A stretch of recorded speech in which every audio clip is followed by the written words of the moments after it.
Assalamualaikum warahmatullahi wabarakatuh. Bagaimana kabarnya anak-anak hari ini? Alhamdulillah, mudah-mudahan Allah senantiasa memberi kesehatan kepada kita semuanya. Baik anak-anak, pada hari ini hari Jumat ya, kita akan belajar bersama SKI Sejarah Kebudayaan Islam. Materi kita pada pagi hari ini adalah hijrah Nabi Muhammad Sallallahu Alaihi Wasallam ke Taif. Ya, jadi anak-anak tolong disiapkan buku tulis SKI-nya, juga pensilnya, dan nanti jika ada penjelasan Ustadz yang menurut anak-anak penting bisa ditulis menjadi catatan untuk anak-anak belajar di rumah. Baik anak-anak, apa yang akan kalian pelajari pada pelajaran kali ini?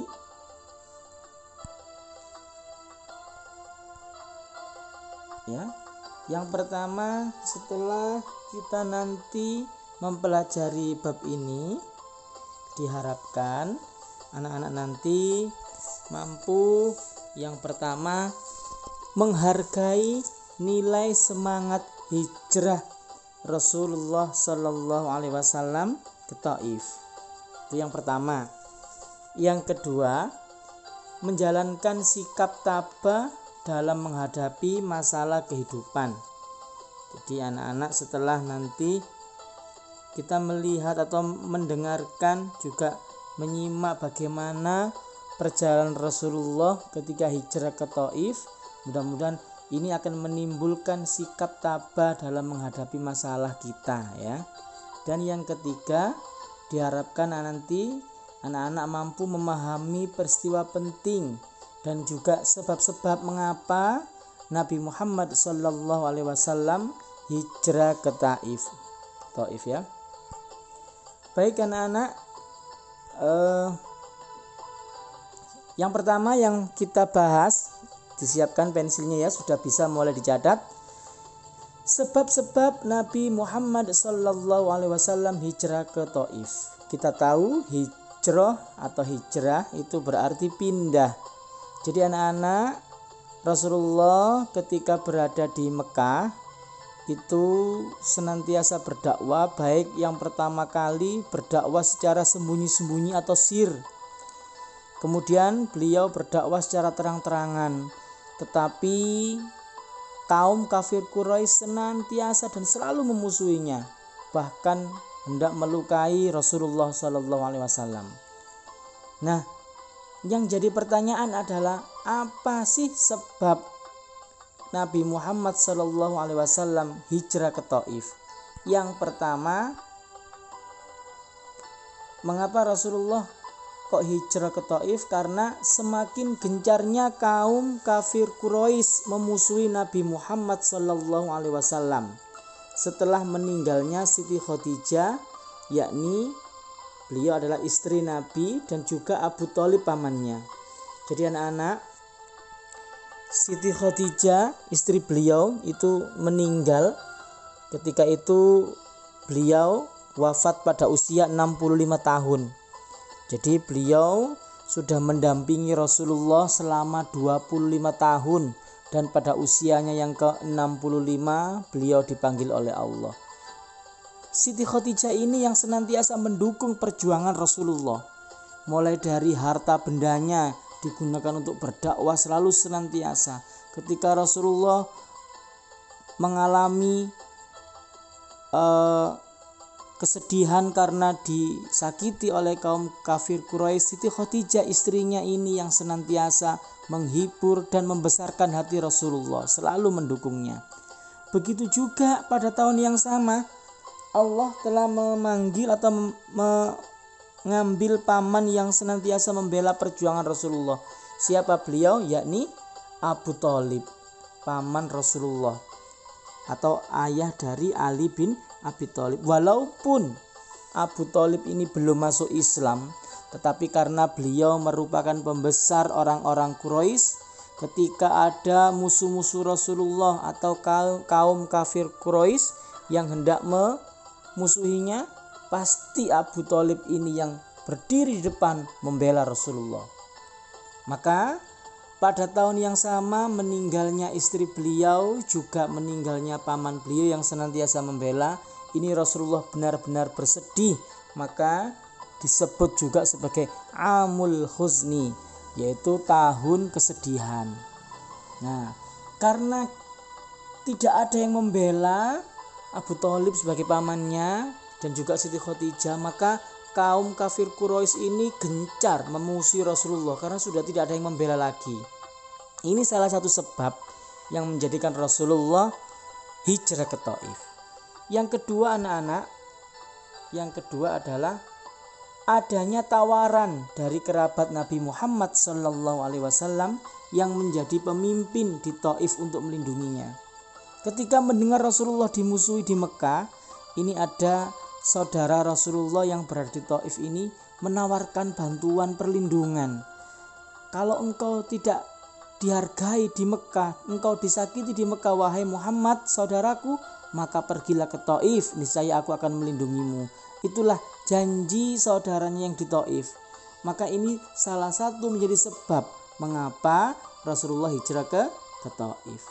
Yang ketiga adalah tujuan Rasulullah hijrah ke Thaif adalah untuk memperluas dakwah Islam ke Thaif dengan damai dan tenang. Karena selama beberapa tahun di Mekah tidak ada peningkatan yang signifikan. Karena apa? Karena orang-orang kafir justru memusuhi Rasulullah.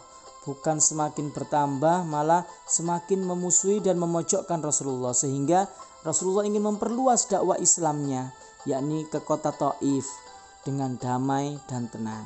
Jadi anak-anak, ada 3 sebab ya mengapa Nabi Muhammad SAW hijrah ke Thaif.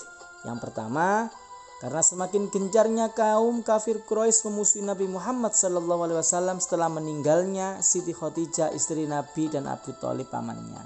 Yang kedua, adanya tawaran dari kerabat Nabi Muhammad yang di Thaif. Yang ketiga, memperluas dakwah Islam ke kota Thaif dengan damai dan tenang. Nah, selanjutnya anak-anak, kita akan belajar bersama mengenai peristiwa hijrah ke Thaif. Nah, pertama anak-anak, ternyata yang perlu kita ketahui, kota Thaif itu letaknya 65 km dari kota Mekah. Jadi sekitar mungkin sini, kalau di Krian itu ya, Jombang berapa kilo ya? Kalau Kediri 90-an ya, sekitar segitulah, 65 km dari kota Mekah letaknya Thaif. Nah, ini termasuk kota Thaif ini termasuk di Jazirah Arab ya, dan didiami oleh Bani Sakif. Kota Thaif ini ada Bani Sakif. Jadi setiap daerah itu di Mekah itu pasti ada bani-baninya ya. Nah, untuk kota Thaif ini didiami oleh Bani Sakif yang terdiri atas 2 suku.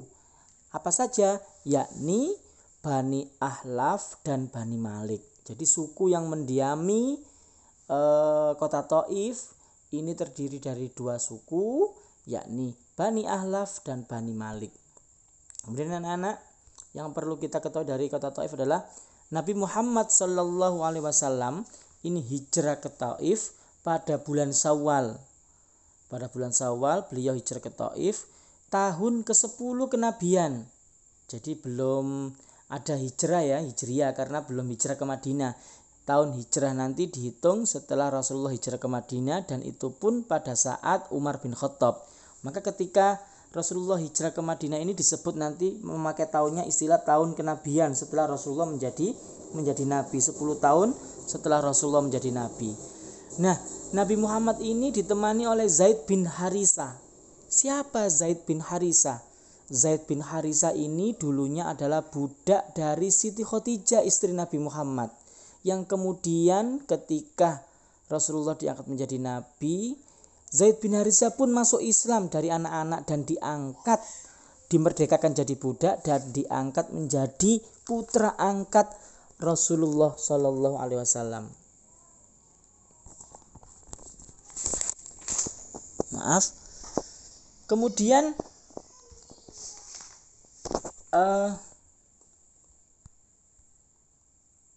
Rasulullah, ya, sebelum saya lanjutkan, Rasulullah ini waktu hijrah ke Taif ini bersama Zaid bin Harisah ini berjalan kaki. Ya, pada saat itu beliau bersama didampingi Zaid bin Harisah berjalan kaki.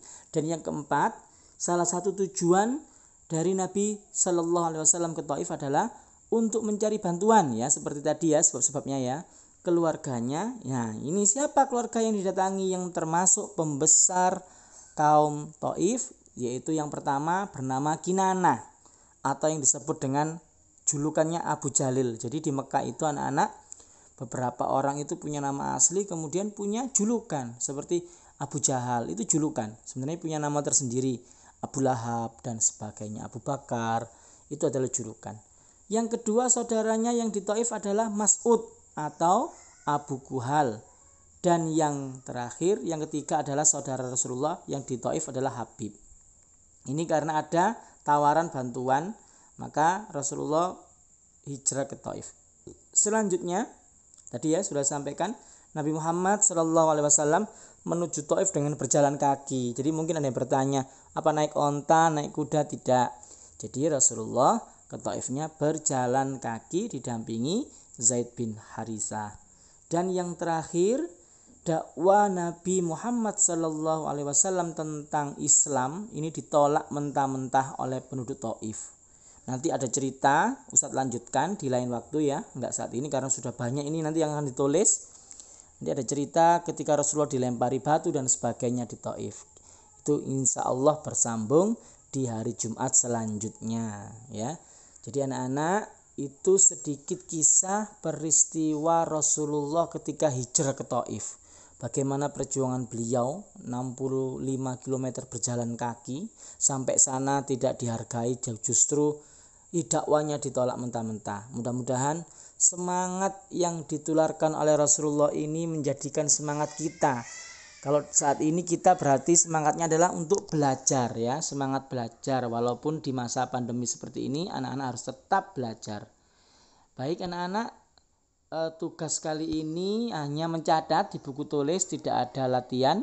Mudah-mudahan anak-anak senantiasa diberi kesehatan.